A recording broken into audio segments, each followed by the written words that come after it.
2020 was quite a tough year for Africa's investment space. According to the United Nations Conference on Trade and Development, foreign direct investment flows into Africa declined by 16% in 2020, and that was due to the pandemic. Now, the challenging environment affected all aspects of foreign investment. Greenfield project announcements, which is a measure of investor sentiment and future FDI trends, dropped by 62%. Cross-border mergers and acquisitions fell by 45%, while international project finance announcements, especially relevant for large infrastructure projects, plummeted by 74%. Well, experts have been projecting a weak investment recovery this year. And as we enter the second half of the year, I asked Renaissance Capital's head of research, Yvonne Mhango, how investors are reassessing Africa's investment prospects this year. We have seen our fiscal balances deteriorate substantially, and we've seen debt levels spike. So you can imagine we're not as creditworthy as we were before the pandemic. So investors are having to be a lot more picky in terms of choosing investment destinations on the continent, but also African countries are having to seek more concessional financing in this environment. One of the positive developments in this regard has been the special drawing rights allocations that were made at the end of last month by the IMF to all its members globally. But for Africa in particular, it meant $33 billion was actually allocated to the continent. So, for example, Kenya got $738 million, Nigeria $3.4 billion. And why that's positive is because it offers low financing at concessional terms, so it's not expensive financing, and it implies that African countries do not have to seek more expensive financing from capital markets. Well, even as we're seeing investments and FDI flows starting to rebound, what are going to be the key drivers of a sustainable rebound in Africa's investment space, especially in terms of policy? We need to stop seeing countries impose restrictions as they have COVID waves. So, for example, Kenya thus far has had 4 COVID waves.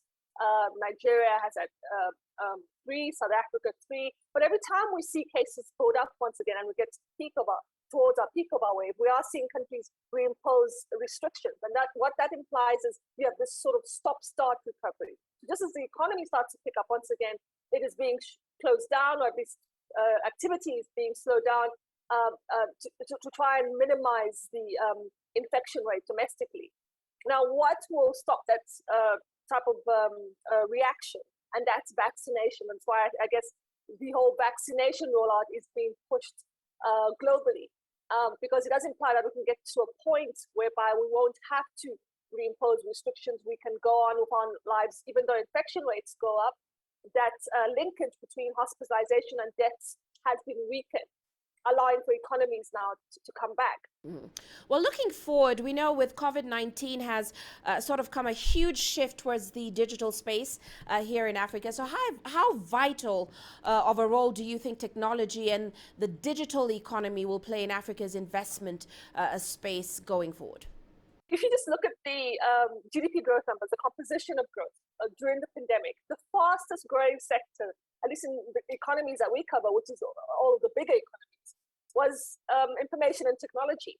And I think that demonstrates that there was a shift from transactions online, basically, whether it's businesses or households and schools. Everyone's shifted online. And certainly you saw that escalate the expansion of that sector. So that's been very interesting for me as an analyst to observe. We, as part of our conference, we had one of the panelists was the IMF's resident representative in Kenya, Tobias Musa, and he was telling us about how mobile payments or transactions just surged through the pandemic. So I think it's been great. It's been great for inclusiveness. It's been great for allowing for access to payment systems and to help facilitate transactions, particularly during a difficult time like the pandemic. Now, globally, we are currently in a race to cut emissions and, of course, prepare for the effects of climate change. How much does investing in a low carbon future feature in Africa's investment priorities? I think we're seeing it pick up. An example I can give is Ghana, which is supposed to be issuing a green bond towards the end of the year.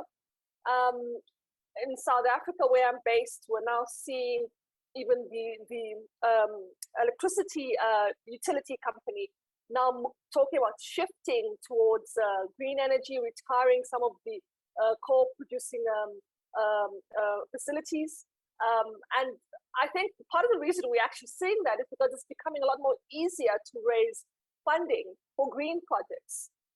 So for a continent like ours, where there's always a deficit, well, we've got a huge infrastructure deficit, you find that governments are realizing that the one way to get more funding for electricity generation, for instance, to increase the amount of power we have, is to go the green route. It's much more easier to raise funding if you're going the green route. So I do believe it's picking up on the continent. We're starting to see a lot more examples of it taking place.